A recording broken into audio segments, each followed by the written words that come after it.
All right, guys, these are very realistic, bold predictions here for Ohio State. These 10 things that I'm going to be saying certainly can and likely will all happen throughout the 2022 season for Ohio State. Guys, let's get into it. I'll explain what each of these are. Number one, we've got C.J. Stroud throwing for 54 passing touchdowns. Everyone's trying to guess what will be the exact number. It's tough to really estimate because we know C.J. is going to be sitting out a lot of these second halves, but overall, I believe Ohio State will play the full 15-game schedule, meaning they'll make the Big Ten championship, they'll make the playoffs, and they'll make the national title. And if Ohio State plays a full 15 games and C.J. Stroud starts all 15 games, 54 passing touchdowns is well within reach. I think he had 44 passing touchdowns last year and missed a game. I think he started a total of 12 games last year. So this is certainly in reach with the Ohio State receivers. The situation, the offensive line, as long as Paris Johnson Jr. lives up to the hype. So I've got CJ at 54 passing touchdowns. Does this mean he wins the Heisman? Quite possibly. I mean, he is the favorite right now, although I do think Will Anderson Jr. for Alabama, the pass rusher, will have something to say about that. My end prediction is it's going to be C.J. Stroud versus Will Anderson, and I think there's going to be a big narrative to finally get a defensive player to win the Heisman. That's just my personal opinion. We'll see if it plays out like that. Number two, JTT emerges as the best defensive player, so I love JTT. Of course, we know he was basically the number one overall recruit throughout much of the 2021 recruiting cycle. I just think, we're not measuring it based on total sacks, based on total tackles for loss. I'm just saying in general, JTT will be regarded by the end of the season as the best defensive player. I think he's going to be a first-team All-Big Ten member, and he is just going to be a complete disruptor in the middle and as a pass rusher on the end along with Jack Sawyer. That is just my opinion. He's going to be an absolute superstar. Number three, C.J. Hicks is starting by Game 6. Guys, this is the way college football is trending. If you're good enough, you're going to play. Even if you're a true freshman, we know C.J. Hicks, a former top 10 player in the class of 2022, a 5-star, absolute superstar hybrid linebacker. I think he will be starting along with Steel Chambers, along with Tommy Eichenberg for Ohio State at the linebacker position by Game 6.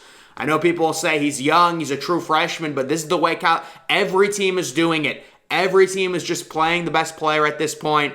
And I understand the whole experience thing, but getting C.J. Hicks starts, as a true freshman, it's only going to make him better, especially by the time he becomes a sophomore and a junior. And I would love C.J. Hicks to get experience before the Big Ten Championship, before the playoffs. Let's get him some actual significant game reps. And my prediction is C.J. Hicks will be a dominant force as a true freshman by the end of the season, folks, by the end of the season. Number four, Ohio State beats Notre Dame by 21+. I think everyone sees this coming. The overall line right now for Ohio State is -15. And guys, trust me, I've watched a lot of college football. Ohio State is due for an absolute beatdown non-conference win. If you take a look at the last two home non-conference games for Ohio State, it was the game against Oklahoma where Baker Mayfield plants the flag. It's the big noon game against Oregon. Ohio State is overdue for an absolute home epic non-conference beatdown. And it's just such a tough situation for Notre Dame coming in with an inexperienced head coach. They've got several talented players. I think they had 3 AP preseason first-team players. They've got a great tight end. They've got a great pass rusher. But overall, I believe Ohio State pulls away. The offense simply overwhelms. And we know Ohio State, due to recruiting, is a lot more talented than Notre Dame when you compare the rosters. So I've got it at over 21 points in terms of an Ohio State victory. There are a lot of people out there that are putting money on Notre Dame just because it's good value. I mean, it's crazy. This is a 2v5 matchup. and you have a team favored by 15 points. It's unheard of. It is absolutely unheard of. But Ohio State, I've got a nice blowout victory. I'm thinking 52-28 or something like that. We'll see. I'll make my prediction next week. Number 5, Ohio State has number 1 overall offense in points per game, yards per play, and yards per game. So that's basically the triple crown in terms of offense. Number 1 in points, number 1 in yards per game, and number 1 in yards per play, aka efficiency, which they did last year, and I expect a repeat of it. That one might not be that bold. I'm trying to be, I'm trying to make these, be realistic with it and actually predict stuff that's going to happen, but I believe it's going to be back-to-back for Ohio State. With C.J. Stroud returning, you've got the receivers. Garrett Wilson is gone, Olave's gone, but you've still got Marvin Harrison Jr., you've still got Emeka, so the team just should be absolutely loaded. And speaking of Marvin Harrison Jr., we're expecting 12-plus touchdowns from him.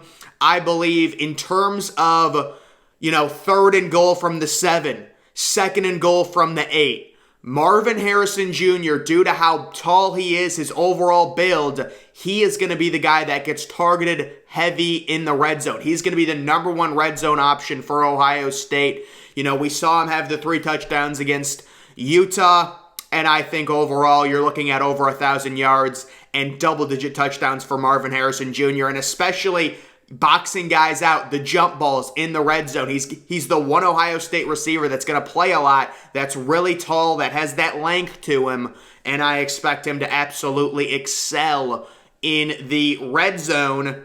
Number 7, kind of an interesting one. C.J. Stroud sits out 6 fourth quarters. And you actually look at this. This could possibly happen. Toledo, is there any chance C.J. Stroud is playing in the 4th quarter versus Toledo? Arkansas State, Rutgers. We face Rutgers at home. Indiana, I believe Indiana's at home as well. Maryland is a road game.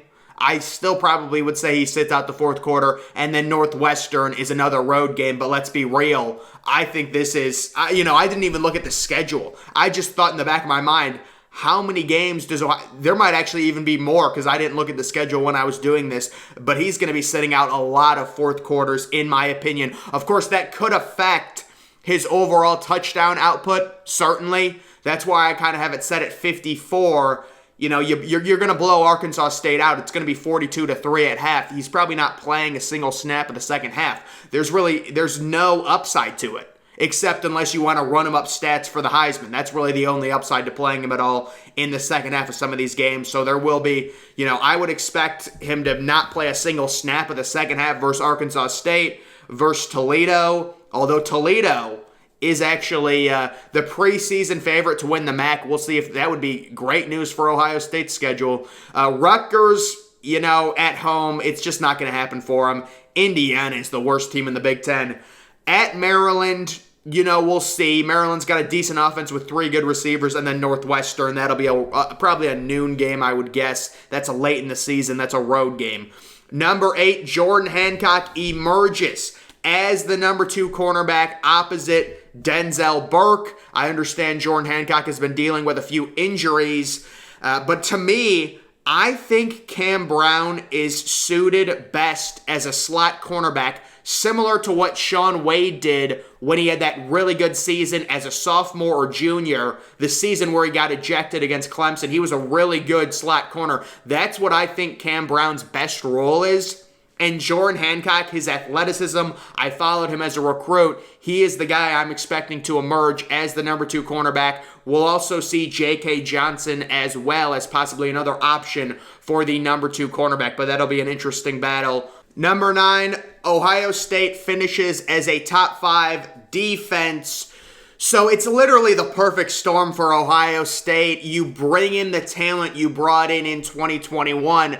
There's going to be a lot of people that are shocked at the defensive improvement, and they'll credit Jim Knowles and things like that. And I'm sure Jim Knowles is a really good defensive coordinator. We saw what he did with that under-talented Oklahoma State defense. It's amazing. But guys, this is a situation where the team is just so loaded, it's basically impossible for them not to be better. When you're talking about JTT now with experience, Jack Sawyer with experience, Michael Hall, the big defensive tackle, Tyleik Williams as well, Denzel Burke now as a sophomore, he's only going to get better, Josh Proctor hopefully back and healthy, the linebackers hopefully significantly better with Steele Chambers, Eichenberg, maybe Court Williams, along with CJ Hicks. The team just in general, like you could have the most bland coach imaginable, and the team's defense is going to be so much better. This goes back to them recruiting so well in 2021. The 2 5-star pass rushers, the 2 top 100 cornerbacks. When you recruit that well, you will be rewarded. And Ohio State's defense, you're going to see it this year. These kids have experience now. They're not all true freshmen. They're going into their second seasons. The defense is going to be significantly better in 2022. And then we've got number 10, Ohio State finishes 15-0. And this is not a homer thing. Guys, you have to understand something when it comes to college football. It tends to go in rotations. And what I mean by that, Ohio State, I believe, is due, if not overdue, for a national title based on how they've recruited the last 5 or 6 years, based on the amount of times they've made the playoffs. They're overdue to win a national title. And if it sets up, Georgia finally got one last year. Good for them. They deserved it. They were overdue for one too. But now it seems like it's Ohio State's time. The only situation I could see where Ohio State doesn't win it is where Alabama wins it. Personally, that's just because Alabama's so ridiculous and they seem to win it every other year. But, Ohio State, I think it's very likely they could go 15-0. Could they possibly drop a regular season game? Maybe the Penn State game. That would be the one game I'd be most worried about is the Penn. The thing with the Penn State game, it's a noon game, so it's going to be very odd to go into Penn State and play them at noon. But that's that big noon thing. Also, the Michigan State game is at noon as well. But those are kind of top 10 predictions. Realistically, I could see 7 to 8 of these coming true, depending. I think all of them are pretty well balanced and all have a realistic chance of happening. So guys, that is going to do it for this video. Make sure you're following me on Twitter. Link that's always in the description. I'm, of course, the Press Ginger. Thank you for watching.